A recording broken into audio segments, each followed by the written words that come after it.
특징, 지능에 대한 두 가지 착각. 양자 물리학자들은 지능에 대한 두 가지 고정관념을 지적한다. 첫째는 지능은 타고나는 것이라는 고정관념이다. 둘째는 지능은 내 머릿속에서 나오는 것이란 고정관념이다. 이런 고정관념들이 지능을 고정시킨다. 첫째, 지능은 타고나는 것, 즉 고정된 것으로 바라본다는 관찰자 효과에 따라 지능은 더 이상 높아지지 않는다. 두 번째, 지능은 내 머릿속에서 나오는 것으로 바라본다. 관찰자 효과에 따라 내 머릿속에 든 생각만 돌고 돈다. 새 아이디어는 떠오르지 않는다. 이 두 가지 착각을 떨쳐버리면 닫혀있던 지능은 저절로 열리게 된다. 즉, 지능은 내가 바라보는 대로 변화하는 것, 지능은 내 머리 밖에서 나오는 것이라고 생각하면 사고의 폭이 획기적으로 넓어지고 지능도 저절로 껑충 올라간다. 설마 지능이 그렇게 쉽게 변할까? 그럼 머리 나빠 출세 못하는 사람이 세상에 왜 그리도 많단 말인가? 아마 당신은 즉각 이렇게 반문할 것이다. 그건 당신이 착각의 감옥에 갇혀있기 때문이다. 첫 번째 착각을 살펴보자. 지능은 정말 고정된 것일까? 빈에서 회의를 마치고 한 음식점에 들렸을 때의 일이다. 우리 일행은 현재 교민들까지 합쳐 30명이 넘었다. 그런데 웨이터가 그 많은 손님의 식사 주문을 종이에 적지도 않고 받는 게 아닌가. 저러다가 다 까먹고 엉뚱한 식사 내놓는 것 아냐? 사람들마다 한마디씩 했다. 하지만 그건 기우였다. 30여 명분의 식사는 주문대로 아무 실수 없이 척척 나왔다. 더구나 웨이터는 누가 어떤 주문을 했는지까지 빠삭하게 기억하고 있었다. 거참, 여기 웨이터들은 천재인가? 나는 나중에 러시아의 심리학자 차이 가리닉이 쓴 책을 보고서야 빈의 웨이터들의 전설적인 기억력이 왜 가능한지 알게 됐다. 그녀도 어느 날 빈의 커피숍에서 커피를 홀짝거리다가 한 웨이터가 무려 20명이나 되는 손님들의 주문을 외우는 걸 목격했다. 그들은 머리가 좋아서 그 많은 주문을 한 번 듣고 척척 외우는 걸까? 그녀는 여러 차례 실험을 해보았다. 대답은 놀랍도록 간단했다. 그건 단지 상황을 바라보는 시각에 달려 있었다. 주문을 받아야지 하고 마음먹으면 두뇌도 활짝 열린다. 다른 건 모두 있고 온 신경이 오로지 주문 내용에만 쏠린다. 그럼 손님들의 주문 내용은 물론 얼굴 표정까지 생생하게 입력된다. 차이 가르닉은 이를 심리적 긴장 상태라고 불렀다. 하지만 신기하게도 주문이 끝나는 순간 언제 그 많은 주문을 외웠었느냐는 듯 한꺼번에 깡그리 잊어버린다. 주문은 다 끝났어. 머리를 비워야지. 이렇게 생각하고 두뇌를 바라보면 실제로 두뇌가 깡그리 비워지는 것이다. 즉 내 머리는 활짝 열렸다고 생각하고 어떤 정보를 받아들이면 실제로 두뇌가 활짝 열려 천재적인 암기력이 생기고, 내 머리를 몽땅 비웠어라고 생각하면 정말 두뇌에 들어있던 내용들이 마치 먼지를 털어내듯 일시에 털려나가 깜깜해지는 것이다. 독일의 심리학자 지그프리트 교수는 머리를 비운다는 생각이 정말 IQ를 떨어뜨리는지 조사해 보았다. 신기하게도 난 머리를 비웠어 라는 마음가짐으로 2주간 해변에 휴가를 간 사람들의 IQ는 실제로 무려 20포인트나 떨어졌다. 더 신기한 건 휴가가 끝난 뒤 일하려면 머리를 다시 채워야지 하는 마음가짐으로 직장에 나가면 불과 나흘 만에 떨어졌던 IQ 20포인트가 다시 제자리로 되돌아간다는 것이었다. 내가 내 머리를 어떻게 바라보느냐에 따라 실제로 내 지능도 오르락 내리락 하는 게 틀림없지 않은가? 그럼 우리나라 여학생들이 수학에 약한 것도 바로 그런 시각 때문일까? 한 설문조사 결과 수학 교사들의 66%가 여학생들이 남학생들보다 수학에 약하다고 응답한 바 있다. 우리나라는 성차별도 심하다. 반면 성차별이 존재하지 않는 스칸디나비아 국가들에서는 신기하게도 남녀 간의 수학 성적 차이가 아예 존재하지 않는다. 여학생들을 바라보는 시각이 정말 수학 성적을 춤추게 하는 걸까? 한 교수가 시험 직전 남녀 학생들에게 딱 한마디씩 던져보았다. 한 그룹에게는 이렇게 말했다.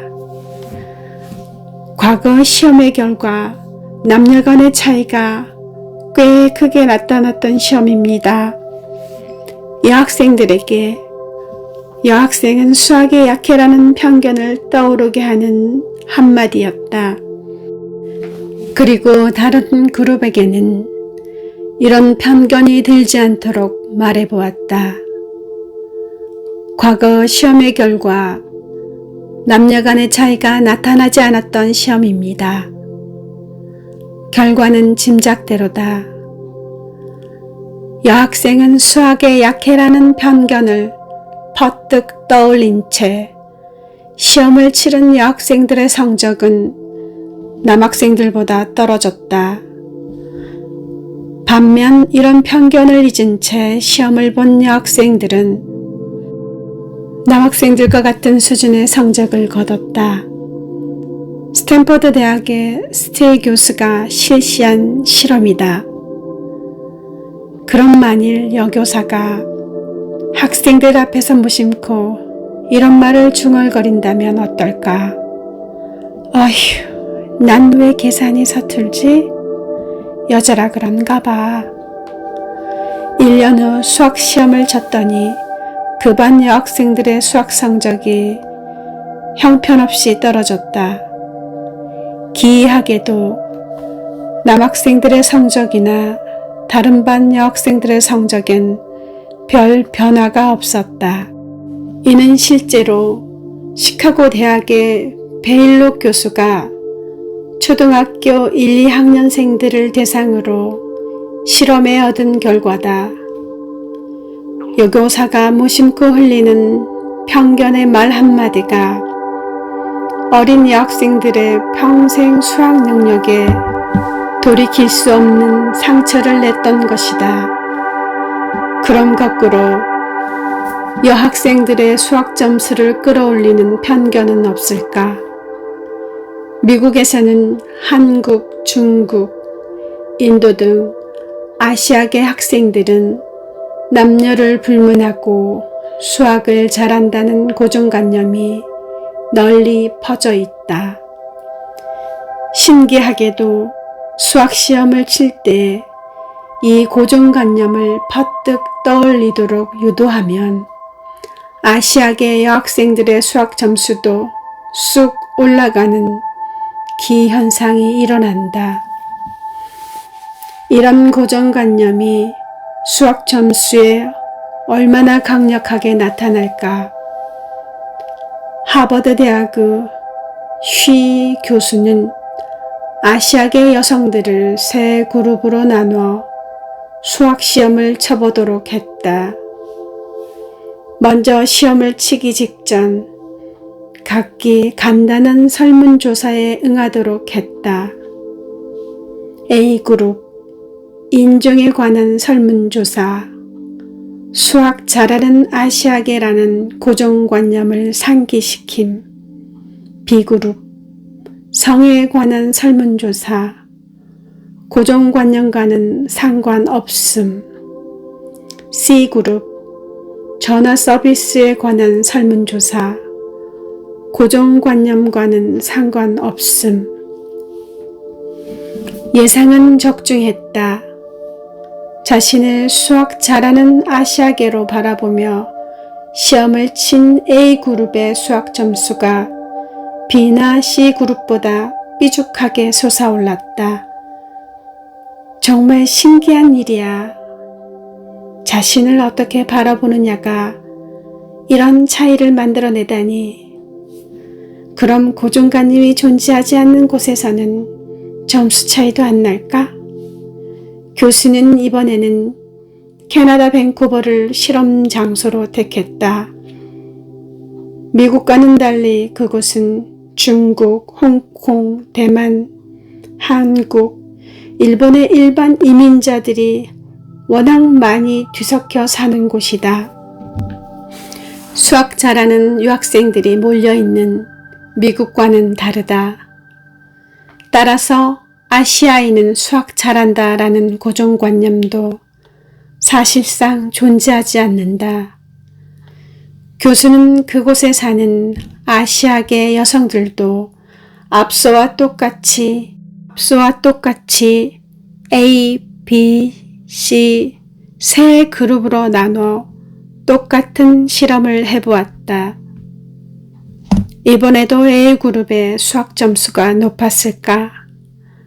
결과는 그렇지 않았다.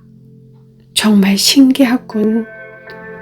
고정관념이 없는 곳에서 시험 치니 점수 차이도 생기지 않는 걸. 자신이 특별한 수학적 재능을 가졌다고 바라보는 사람들이 없으니 특별한 수학 점수가 나올 리 없었던 것이다. 미국에서는 흑인들은 백인들보다 머리가 나빠라는 고정관념도 팽배하다. 아무리 똑똑한 흑인들이라도 자신도 모르게 이런 편견에 빠져든다. 그래서 백인들과 지능이 비교된다는 생각이 드는 순간 지능은 저절로 떨어진다. 스탠퍼드 대학의 스틸 교수는 SAT 시험을 치르기 직전 흑인 학생들에게 인종을 명시하도록 해보았다. 인종을 명시하는 난에 흑인이라는 단어를 기입하는 순간 흑인 학생들의 머릿속에는 머리 나쁜 흑인이라는 편견이 번쩍 떠올랐다. 그러면서 나도 머리 나쁜 흑인이라는 말을 듣게 되면 어쩌지 하는 불안이 머리를 꽉 채워버렸다. 풀어야 할 문제는 머리에 들어오지 않았다. 결국 그들의 점수는 형편없이 떨어졌다. 이번에는 대학원 수능시험격인 GRE 고난도 문제들만 골라 흑인과 백인 대학생들에게 동시에 풀게 했다. 먼저 한 그룹에게 이렇게 말했다. 이 시험은 중요한 거 아니니까 마음 푹 놓고 편하게 풀어보세요. 또 다른 그룹에게는 몹시 중요한 시험이라고 강조했다. 이 시험은 여러분의 지능을 정확하게 알아보려는 거니까 최선을 다하세요. 점수를 채점해본 스틸 교수는 깜짝 놀랐다. 가벼운 마음으로 시험을 친 첫 그룹 흑인 대학생들 점수는 백인들과 비슷했다. 하지만 지적 능력을 시험한다는 말을 들었던 둘째 그룹 흑인들의 점수는 크게 떨어졌다. 왜일까? 그들은 자신들을 바라보는 고정관념에 휩싸였다. 그래서 스스로를 난 머리 나쁜 흑인이라는 시각으로 바라보았고, 그런 시각이 실제로 점수를 떨어뜨렸던 것이다. 이와는 반대로 백인들은 자신감에 가득 찼다. 그래서 흑인들은 공부 못하는 사람들이라는 시각으로 시험을 친 흑인들은 평소보다 점수가 나빴고, 백인들은 공부 잘하는 사람들이라는 마음으로 시험을 친 백인들은 오히려 점수가 더 올라갔던 것이다.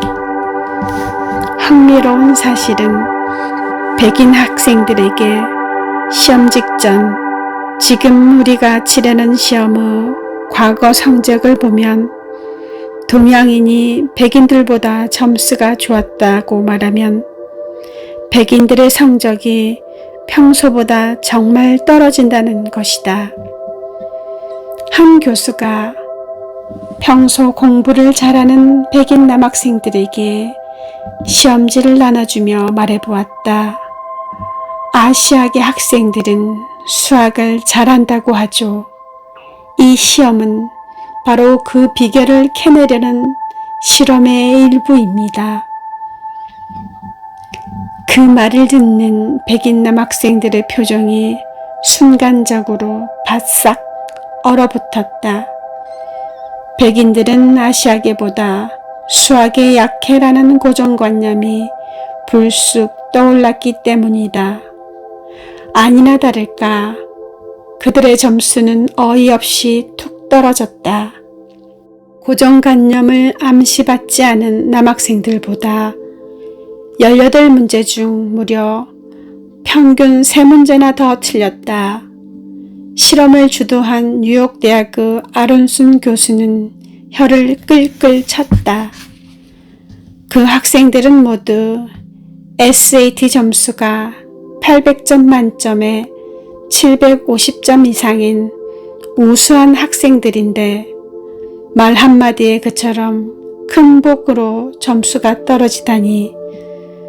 그 남학생들은 교수의 말 한마디를 듣고 자신들을 아시아계들보다 수학에 약한 백인들이라고 바라보았고, 바라본 대로 고스란히 현실로 나타났던 것이다.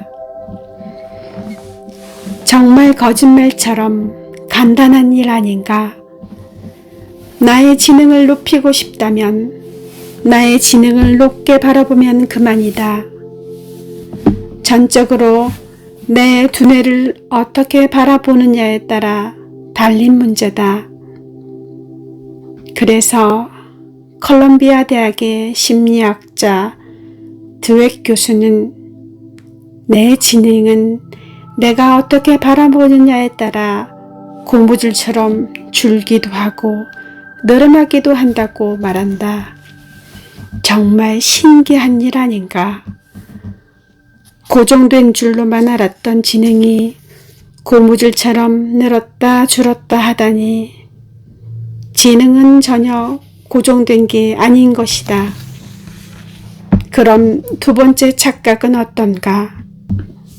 과연 지능은 내 머릿속에서 나오는 것일까? 미국 펜실베니아주에 사는 센트하우스 양은 8살 때 두뇌가 바이러스에 감염돼 두뇌의 좌방구를 완전히 드러냈다. 수술한 지 2년이 지나 기자들이 방문해 보니 그녀는 마당에서 친구들과 자유롭게 깡충깡충 뛰어놀고 있었다. 근처 호수에서 보트도 탔다. 수영도 했고 다이빙도 즐겼다. 교회 성가대의 일원으로 활약했다. 기자들이 물었다. 학교에선 무슨 과목이 가장 재미있니? 물론 수학이죠. 그녀는 반쪽 두뇌로 학교에서도 우등생이었다. 전 과목에 걸쳐 최고 점수를 받아 대학에도 진학했다. 미국의 버사라는 소녀도 역시 똑같은 수술을 받았지만 몇 년 후 네덜란드어와 터키어를 유창하게 구사하게 되었을 만큼 머리가 좋다. 두뇌의 반쪽을 잃었다고 해서 반드시 반쪽짜리 지능이 되는 건 아니다. 이런 일이 어떻게 가능할까? 특정 기억은 두뇌의 특정 부위에 저장된다는 의학계의 오랜 정설이 왜 들어맞지 않는 걸까? 미국의 신경생리학자 레실리 박사는 쥐들에게 미로를 달리는 훈련을 시켰다. 그런 다음 쥐들의 뇌를 외과적으로 제거한 뒤 다시 미로를 달려보도록 했다. 쥐들은 종종 비틀거리기는 했지만 뇌의 상당 부분이 제거됐는데도 기억력을 유지한 채 미로를 제대로 찾아갔다. 이번에는 인디애나 대학의 생물학자인 피치 교수가 도마뱀을 대상으로 실험해 보았다. 먼저 도마뱀들에게 먹이를 찾아 먹는 방법을 완전히 기억할 때까지 가르쳐 주었다. 그런 다음 두개골을 열고 두뇌의 거의 대부분을 끄집어내어 고기 저미는 기계에 넣고 잘게 잘랐다. 도마뱀들의 기억을 완전히 지워버린 것이다. 그리고는 두개골에 도로 집어넣었다. 이젠 도마뱀들이 먹이 찾아 먹는 방법을 기억해내지 못하겠지? 하지만 웬걸, 도마뱀들은 두뇌가 산상조각나기 전에 배웠던 것들을 그대로 기억해냈다. 더 단적인 예는 아메바이다. 아메바는 두뇌도 신경조직도 없는 단세포 원생동물이다. 하지만 위적으로 세균이나 다른 원생동물들을 끌어들여 잡아먹는다.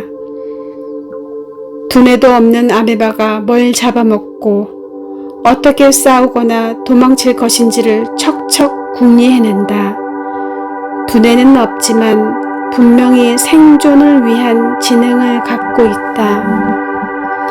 이 지능 덕분에 수백만 년간 생존해 올 수 있었다. 지능이 두뇌에만 국한된 것이라면 이게 가능한 일인가? 스탠퍼드 대학의 세계적인 신경생리학자 프리브렘 교수도 수많은 환자들을 치료하면서 의문이 들었다. 환자들은 뇌 상당 부분을 제거했는데도 왜 기억의 일부가 상실되지 않는 거지? 심지어 치매 환자들도 그랬다. 한 환자는 치매가 워낙 심해 마지막 10년간을 식물인간 상태로 지냈다. 아들들을 봐도 누가 누군지 알아보지 못하고 말도 못했다. 그러다가 어느 날 돌연 얼굴빛이 회색으로 변하더니 의자에서 앞으로 곧골아졌다. 아들이 의사를 부르려 하자 뜻밖에도 정신이 깜깜하던 아버지가 말을 하는 것이 아닌가. 아들아, 의사 부를 필요 없단다.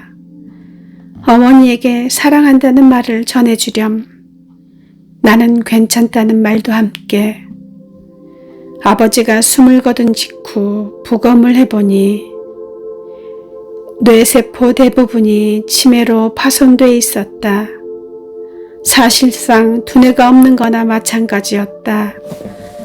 그런데도 마지막 순간 어떻게 돌연 정신이 말짱해져 그런 말을 할 수 있었을까?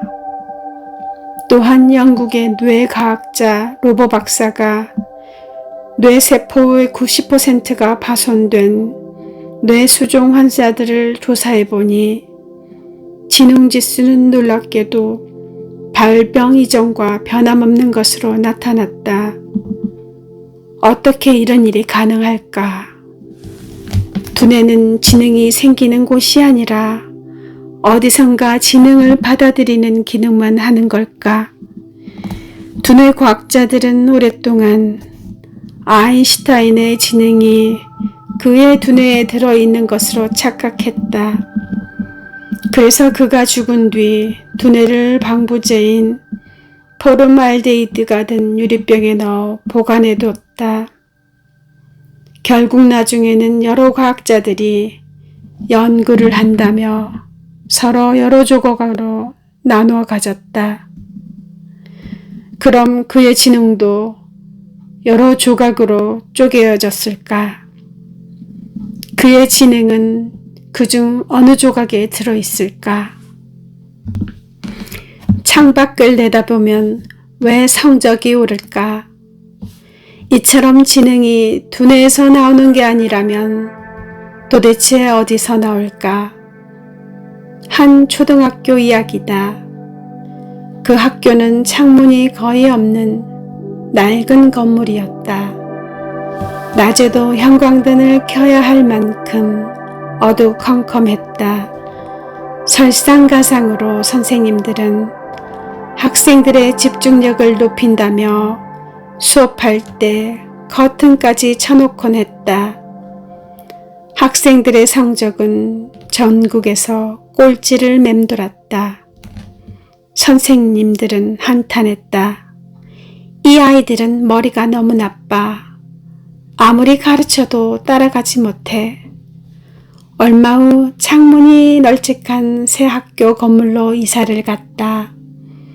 밖이 훤히 내다보였다. 학생들은 공부하다가도 문득문득 무한히 펼쳐진 창공과 확 트인 들판을 바라보며 마음까지 확 트임을 느꼈다. 그러자 놀랍게도 1년 만에 학생들의 평균 성적이 20% 이상 수직 상승했다. 꼴찌였던 학교가 1등으로 올라섰다. 미국 캘리포니아주 포오쿠스 초등학교에서 일어난 일이다. 이 소식을 전해들은 캐나다 엘버타 교육청도 5개 초등학교에 일제히 널찍한 창문을 달도록 해보았다. 놀랍게도 똑같은 결과가 나왔다. 성적만 좋아진 게 아니었다. 불과 2년 만에 학생들의 평균 키도 2cm 넘게 쑥 커졌다. 충치 발생률은 9분의 1로 뚝 떨어졌다. 이 소식이 전해지자 북미의 초등학교들이 일제히 창문을 넓히기 시작했다. 고등학생들은 안 그럴까? 미시간 대학의 마츠오카 교수는 101개 고등학생들을 대상으로 조사해 보았다. 결과는 마찬가지였다. 창밖의 자연을 얼마나 많이 내다보느냐에 따라 성적도 들쭉날쭉했다. 조사 결과를 요약하면 이렇다. 창밖으로 내다보이는 식물들이 많으면 많을수록, 자주 내다볼수록, 창문이 크면 클수록 학생들의 성적도 좋고 대학 진학률도 높았다. 왜 창밖의 자연을 내다보면 성적이 오를까? 창밖이 아니라도 그렇다. 방 안에서 자연을 연상하기만 해도 지능이 오른다. 일본의 심리학자 시바타 세이지와 스즈키 나오토는 어떤 사무실에는 화분을 놓아둔 반면 다른 사무실에는 전혀 놓지 않았다. 식물 대신 잡지거리를 놓아둔 사무실도 있었다. 그런 다음 직원들에게 다양한 창조적 활동을 해보도록 했다.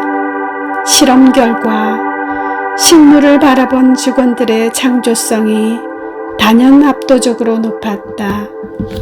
텍사스 A&M 대학의 울리치 교수는 식물을 사무실에 놓아두면 아이디어 제안 건수가 15%나 증가한다는 사실을 발견했다. 어린이들도 마찬가지였다. 황량한 야외 공간보다는 식물이 가득한 뜰에서 놀게 했을 때 훨씬 더 창조적인 놀이를 하는 것으로 나타났다. 세계적인 철학자들이나 예술가들, 과학자들은 어떤가?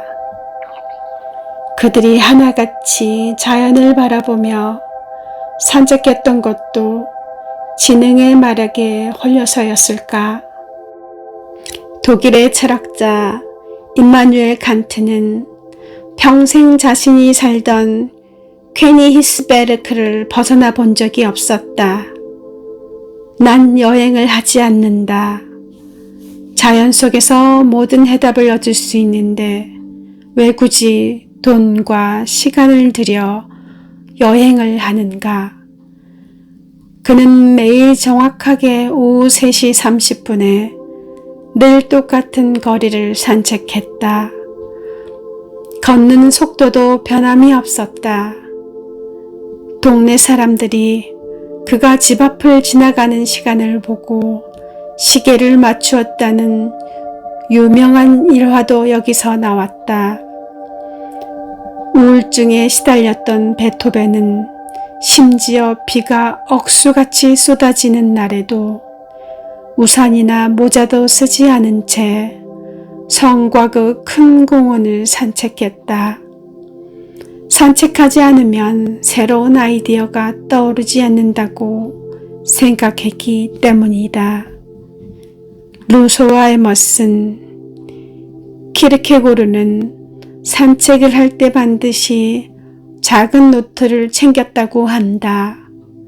걷다가 생각이 떠오르면 기록하기 위해서였다. 리바이 어던을 쓴 영국의 철학자 홉스는 지팡이 끝에 아예 작은 잉크병을 집어넣고 다녔다고 전해진다. 궁금하기 짝이 없다. 창밖을 내다보거나 밖에 나가 자연을 바라보며 산책하면 왜 머리가 더 잘 돌아가거나 생각이 더 잘 떠오를까? 한 신기한 자연 현상에서 힌트를 얻어보자. 일본인들이 많이 기르는 관성어 중에 고이라는 잉어가 있다. 고이는 작은 어항에 넣어두면 5cm 정도밖에 자라지 않지만 연못에 풀어주면 25cm까지 자라게 된다고 한다. 또 강물에 방류하면 무려 1m 안팎까지 자란다. 그런데 알고 보면 고이만 그런 게 아니다. 우리가 흔히 보는 금붕어도 큰 연못에 넣어두면 40cm가 넘게 자란다. 네덜란드의 한 남성이 길렀던 금붕어는 47.4cm나 자랐던 것으로 기네스북은 기록하고 있다.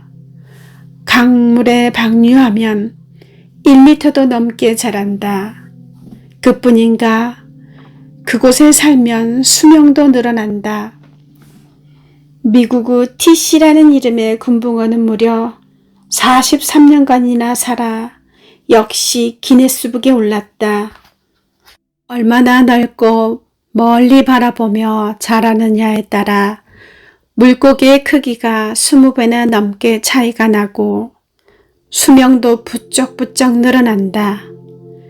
그럼 지능은 어떨까? 지능도 넓고 멀리 바라보면 부쩍부쩍 늘어날까? 사람도 자연의 섭리를 벗어나지 못한다. 방 안에 갇혀 지내면 지능이 떨어지고 확 트인 자연을 바라보면 지능이 높아지는 게 당연하다. 그럼 아예 자연이 아닌 우주를 바라보면 어떨까? 관찰자 효과에 따라 우주만큼 사고의 폭도 넓어지는 걸까?